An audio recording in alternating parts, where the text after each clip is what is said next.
Assalamualaikum warahmatullahi wabarakatuh. Nama saya Yola Oktazalfia dari Fakultas Ilmu Sosial dan Politik Universitas Syah Kuala. Di sini saya mendapat tugas dari kakak mentor UP3I untuk menjelaskan pengertian dari Ghazwul Fikri. Jadi, langsung saja saya akan menjelaskan pengertian dari Ghazwul Fikri secara detail dan jelas. Secara bahasa, Ghazwul Fikri ini terbagi menjadi dua kata. Yang pertama adalah ghazwah, yang kedua adalah fikri. Ghazwah ini artinya adalah serangan, serbuan, dan invasi, sedangkan fikri artinya pemikiran. Jadi, menurut bahasa, Ghazwul Fikri ini artinya adalah invasi pemikiran. Namun, ada beberapa orang juga menyebutkan bahwa Ghazwul Fikri ini adalah istilah perang ideologi, perang budaya, perang urat syaraf, dan perang peradaban. Intinya, Ghazwul Fikri ini bukan peperangan yang perang melalui senjata, namun melalui pemikiran, tulisan, ide-ide, teori, argumentasi, propaganda, dialog, dan perdebatan. Namun yang perlu kita ketahui juga, dari mana metode Ghazwul Fikri ini ada. Jadi langsung saja disimak, saya akan menjelaskan bagaimana mulanya adanya Ghazwul Fikri. Jadi di sini saya akan melanjutkan penjelasan tentang bagaimana asal mula Ghazwul Fikri ini ada. Jadi, orang yang pertama kali menyadari pentingnya metode baru dalam menaklukkan Islam adalah Raja Louis ini setelah ditawan oleh pasukan muslim di Al-Mansyuriyah, Mesir pada Perang Salib yang kedua. Dan Raja Louis ini menuliskan di sebuah buku, setelah melalui perjalanan panjang, segalanya menjadi jelas bagi Raja Louis ini. Kehancuran kaum muslim mustahil jika dilakukan dengan perang fisik, karena kaum muslim memiliki metode yang jelas dan tegas di atas konsep fisabilillah. Karena dengan metode itulah mereka atau kaum muslim ini gak bisa dikalahkan dengan kekalahan militer. Jadi menurut Raja Louis, mereka nggak bisa mengalahkan kaum muslim kalau misalkan dengan cara militer. Dan Raja Louis ini juga melanjutkan penulisannya dengan kata-kata yaitu Barat atau kaum Yahudi harus menempuh jalan lain, yaitu jalan yang bukan dengan cara militer, melainkan adalah dengan menghancurkan konsep-konsep dasar Islam dengan berbagai penafsiran dan keraguan. Selanjutnya saya akan menjelaskan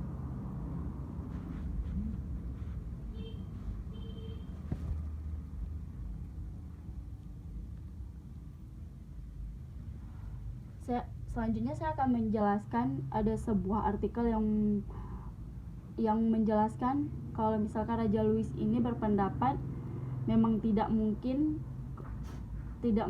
dia bisa menaklukkan umat Islam dengan cara peperangan, tapi dia bisa mengalahkan umat Islam dengan cara menimbulkan perpecahan di kalangan pemimpin umat Islam. Jika sudah terjadi, perluaslah ruang sehingga perselisihan ini menjadi faktor untuk melemahkan umat Islam. Selanjutnya, tidak memberi peluang berkuasanya seorang pengusaha yang salih di negeri-negeri Islam dan Arab. Terus, merusak pemerintah di negara-negara Islam dengan suap, kerusakan dan wanita sehingga fondasi bangunan terpisah dengan puncak bangunan. Cara selanjutnya yaitu dengan mencegah munculnya tentara yang meyakini hak atas tanah airnya, rela berkorban demi membela prinsip tanah airnya. Cara selanjutnya yaitu dengan mencegah terbentuknya persatuan bangsa Arab di kawasan Arab.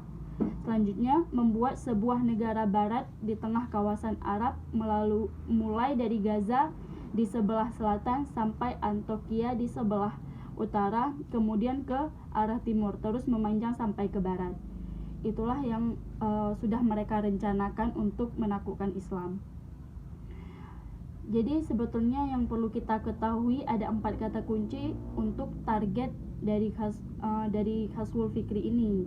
Yang pertama adalah ifsadul akhlak atau merusak akhlak, yaitu memporak-porandakan etika dan moral kaum muslimin sehingga tidak lagi berakhlak sesuai etika atau moral ajaran Islam.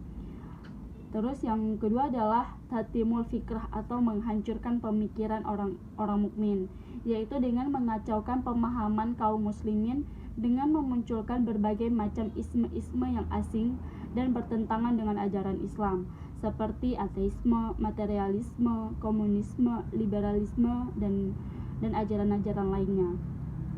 Yang ketiga adalah izzabatus syahsiyah atau melarutkan kepribadian.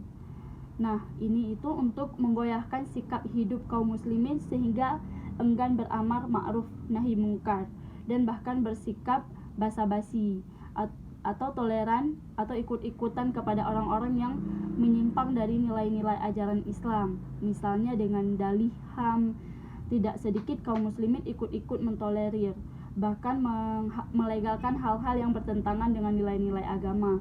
Contoh lesbian, gay, biseksual, dan transgender. Bisa kita lihat sekarang banyak negara yang sudah mengesahkan atau memberi wewenang kepada lesbian, gay, ataupun transgender. Jadi mereka ini yang gay, lesbian, dan transgender ini sudah merajalela kan sekarang di negara-negara lain, bahkan di negara tersebut padahal memiliki penduduk yang agamanya Islam.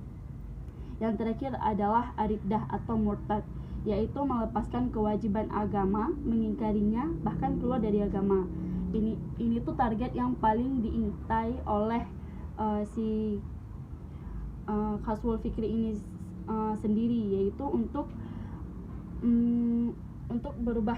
merubahkan pribadi-pribadi muslim sehingga menjadi orang-orang yang memberikan kesetiaan atau kecintaan kepada orang-orang yang ingkar kepada Allah gitu.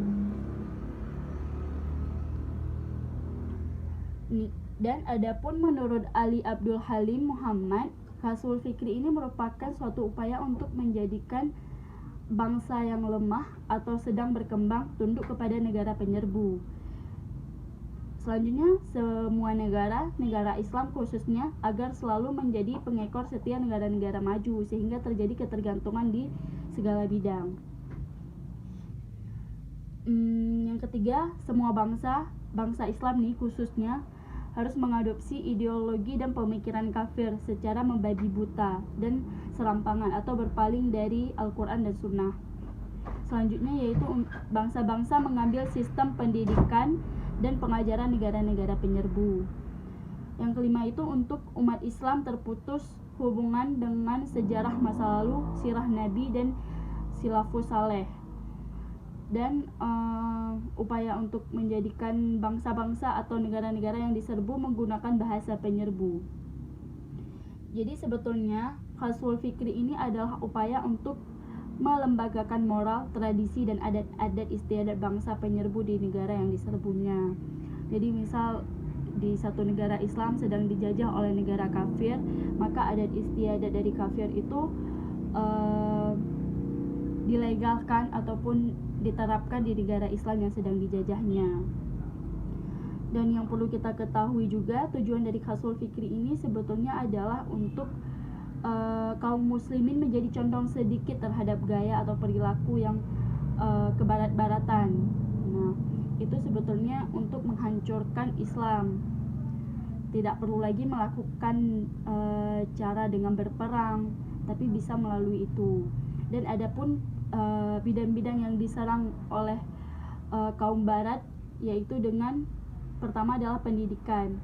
Pendidikan adalah aspek yang penting untuk menentukan kemajuan atau mundurnya suatu negara. Oleh sebab itu bidang pendidikan merupakan target utama dari Ghazwul Fikri ini. Mereka akan menghancurkan pendidikan di negara-negara Islam. Yang kedua itu melalui sejarah. Sejarah yang diajarkan perlu ditinjau ulang dan disesuaikan dengan semangat Islam. Materi tentang sejarah dan dunia ilmu pengetahuan telah Ghazwul Fikri habis-habiskan, sehingga negara tidak ditemui sama sekali pemaparan tentang sejarah para ilmuwan Islam, tapi yang nampak itu tentang para ilmuwan kafir yang menemukan sesuatu ataupun apa, itu yang nampaknya tuh cuman ilmuwan kafir, tapi sejarah-sejarah tentang ilmuwan Islam itu sudah ditiadakan. Selanjutnya adalah bidang ekonomi. Nah, di Kausul Fikri ini yang terjadi di bidang ekonomi adalah konsekuensi dari moto ekonomi, yaitu mencari keuntungan sebesar-besarnya dengan pengorbanan kecil. Ketika moto ini ditelan habis-habiskan tanpa dilakukan filterisasi, maka tidak ada lagi memperhatikan halal atau haramnya. Yang penting adalah bagaimana supaya untung sebesar-besarnya. Jadi itulah yang diterapkan oleh negara-negara maju ataupun negara maju yang memang bukan menganut agama Islam ya. Jadi mereka menganut bisa mengambil untung sebesar-besarnya tanpa mempedulikan halal atau haramnya. Baik, itu saja yang bisa saya jelaskan tentang Ghazul Fikri. Untuk contohnya bisa kita lihat remaja-remaja zaman sekarang yang sangat berbanding terbalik dengan ajaran-ajaran Islam. Mereka lebih cenderung kepada mengikuti tren zaman sekarang tanpa memikirkan aspek-aspek dari ajaran Islam itu sendiri. Contohnya adalah cara berpakaian zaman sekarang, cara bertutur kata, bertata krama, bahkan remaja-remaja sekarang cenderung tidak lagi sopan kepada yang lebih tua. Sering menggunakan bahasa-bahasa gaul guna untuk mengikuti tren. Itu saja yang bisa saya jelaskan. Lebih dan kurang saya mohon maaf. Wabillahi taufik wal hidayah. Assalamualaikum warahmatullahi wabarakatuh.